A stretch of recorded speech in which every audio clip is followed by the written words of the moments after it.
Okay, if you would, tell us your name and your position at the fire department today. Okay, my name is Patrick Dean. I'm a battalion chief in the city of Mountain Brook. Over A-shift operations, which is basically a 24-hour shift. We have ABC. So yeah, for A-shift, I'm here 24 hours. Kind of call the shots on operations for the day with 4 different crews that Okay. operate. And tell everybody where you were on September 11th, 2001, and what your position was at the time. Okay, September 11th, 2001, I've been with the city for right at 4 years. I was a firefighter, a paramedic at Station 3, riding on Engine 3. Yeah, on that day, I mean, I remember it. We talked a minute ago. I remember like it was yesterday. I was actually on vacation in Gulf Shores, and I just had.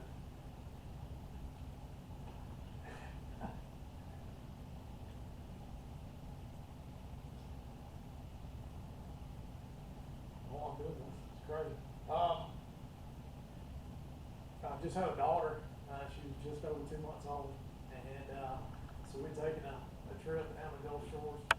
I remember I was still in bed, or laying in bed, and my mother-in-law at the time said, "Hey, a plane just hit, a building in New York," and I just thought it was weird. I remember, history books. Talking about plane hitting the Empire State Building, things like that, and so I immediately got up because this was, intriguing because I knew with a plane hitting a building like that, us, our profession, the fire department would be involved for sure. So I got up and was watching Fox News, and I remember seeing the first hour, smoke, and just thinking, how in the world did that happen? Mm-hmm. You're thinking back to. Gosh, it had been a small plane. Yep. Clouds, whatever the issue was, because it could have been intentional. That was not, I thought, right. Not intentional by any means. And so, we're sitting there watching it, and the commentary going on with with Fox News is, they're just talking about the same stuff I'm thinking. It's kind of how did it happen? What could have been the circumstances? And then I remember watching, and then I saw that plane coming into the camera view, and I was like, oh my God, there is another one coming, and then immediately you knew that it was intentional. Yep.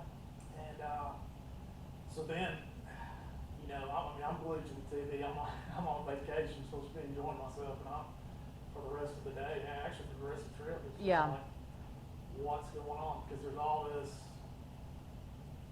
initially, my concern was the guys there, the guys who were operating, the police, fire, EMS, the civilians that were in there, because you knew it. Going through my mind the whole time was, you're just knowing there's people trapped. Yep.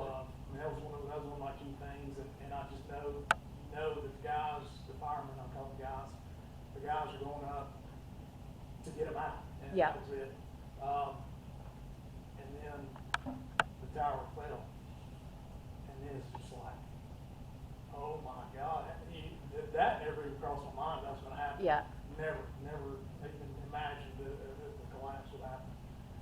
And then you're immediately knowing,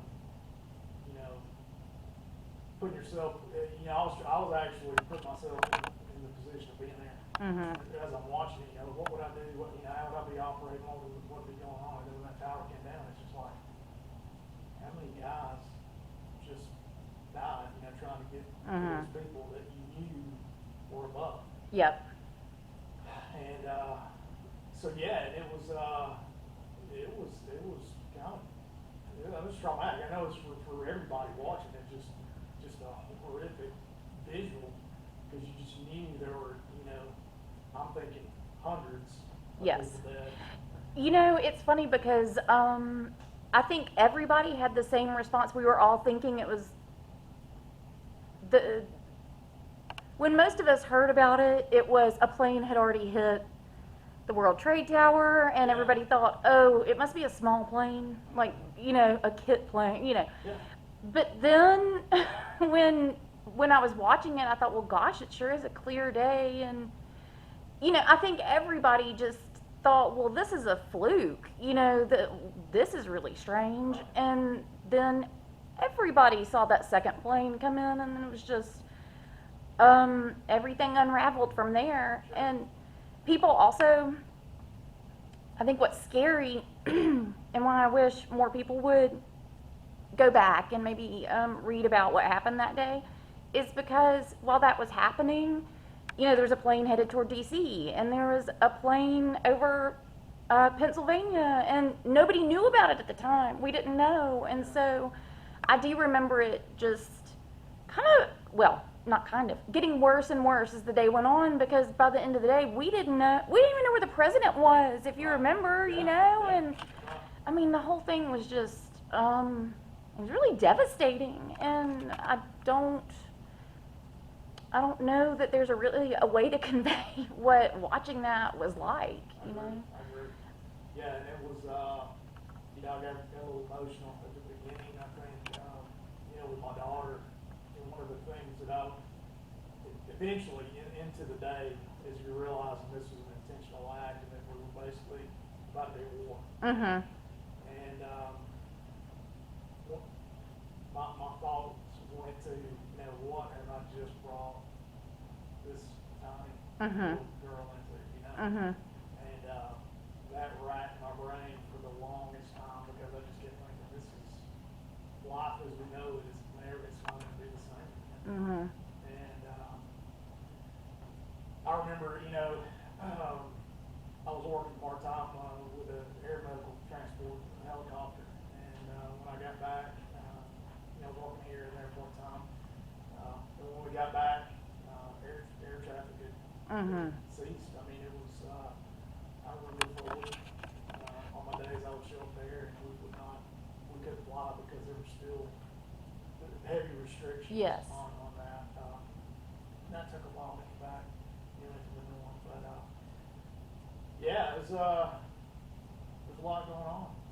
Yeah, it was A eerie. lot of thought processes going on through that whole thing. Do you think the events of September 11th changed you or changed your life, and even your job? Like, were there things that you, maybe training or something like that? You know, I think it made us more aware that we weren't. You know, I guess the same the fire department. It's kind of a controlled chaos or a controlled Yeah. danger. You know, we know going in that, hey, there could be a fire, and we could, you know, get seriously injured or killed, you know, trying to help somebody. But it's the fact that we're helping somebody that drives me, and I know that drives most of these guys. I think for me, I had never looked at my job as something where I could be intentionally injured or killed. Yeah. And that was one of those things for me where it became, and for the service as a whole, I think, where we're starting to realize, hey, there's a lot of evil in this world. We're not, you know, people look at firemen as these superheroes, or hey, they're coming to help us, and because of that, now we've got people that are intentionally putting bombs, Yes. blowing up buildings, setting fires, arson, whatever it is, and we can walk into something that was intentionally made to injure or kill. So the mindset had to change a little bit in regards to that. So I think from that standpoint, training, yes, learning about you know, weapons of mass destruction, things like that. I remember that training coming out, and that being pushed on us. Yeah. Heavily, just being aware that, hey, this may not be an accident. Like, times have changed, and Correct. yeah. Correct. Yeah.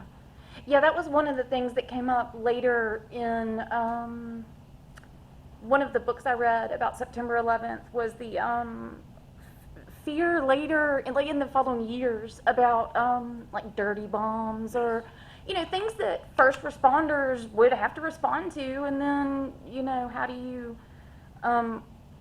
it was just, amazing to me to think back that really all of us were shocked, and our feeling of invincibility to a certain extent, or, you know, like we're within our own borders, we're safe, we're going about our day, was not on the table anymore. Like, we didn't get to feel that way anymore. And, I remember, one of the things I do recall, down the road, you know, I remember, seeing my aunt, back in my hometown, and, she come up, she kinda, obviously everybody was very emotional, so it was very early on, and she came up, gave me a hug, and said, you know, hey, thank you for what you do. And I remember, one of the things I remember was, it just, you know, came to about the guys that, you know, responded on those trucks, got to the scene, saw a job that needed to be done, and they did it. And you just think, man, that could have been, that could have been any one of my guys on duty. And we would have got there and we would have done the same thing, and we wouldn't be here, you know, right now, type deal. And, you know, you asked me if, what was our third question we talked about? oh, what would you want to say to people about September 11th, that you would say, you know, please remember this, or it's a takeaway? Yeah, takeaway, one of the things that a lot of people remember is that, you know, out of the 3,000, you know, that perished, you know, the civilians that were, they were there just they were doing their job. You know? They had no idea. They didn't know what was coming to them that day. But also, you know, remember that, you know, 365 days a year, 24 hours a day, you got guys, police, fire, EMS, the whole 9 yards, that are willing to do what they need to do for you. And that's in every city, every town, you know, across the world. This is not just the United States. This is all over. There are people willing to wait on the line, you know, every day. And I think people realize that, but I don't know if they truly realize what the stakes are. You know? And that's not just civil service. That's military as well. And you know, it changed my mindset on military service. You know, it really made me understand. You know, once that started, that whole progression of you know, when the planes hit and when we were at war, for some reason I had never truly wrapped my brain around what that meant. And I completely newfound respect for military, but also for my coworkers. Thank you for saying that, because one of the main takeaways I had when I started reading about September 11th, it was amazing what I didn't know that I thought I knew, because I had lived it. I had read papers and seen the stories, but there was so much I didn't know. And one of the main things was that some of the folks who were survivors who were firefighters who had gone to the scene and survived, so many of them looked at that fire at the World Trade Towers and were like, this is just get out whoever you can. And I think people look at firefighters and first responders and police and they think, oh, you're here, okay, good, we're taken care of. And people don't understand that you're not invincible, and the people who were there were not invincible, and they looked at it and they knew it wasn't good, but they went in anyway. And even in the Pentagon, the reports of people who had been in the building after the plane hit it, you know, probably 99% of the people that will watch this have never been in a fire. And to read what the survivors of the Pentagon went through, it's just shocking. So that's the kind of thing I hope that people are more thoughtful about, you know, just maybe just, I mean, it sounds silly, but just be more kind to people, or, you know, more thoughtful. And I know there's because it just came out of nowhere. I mean, there's a lot. I made mention, you know, that we saw, you know, the true face face of evil Mhm. that day.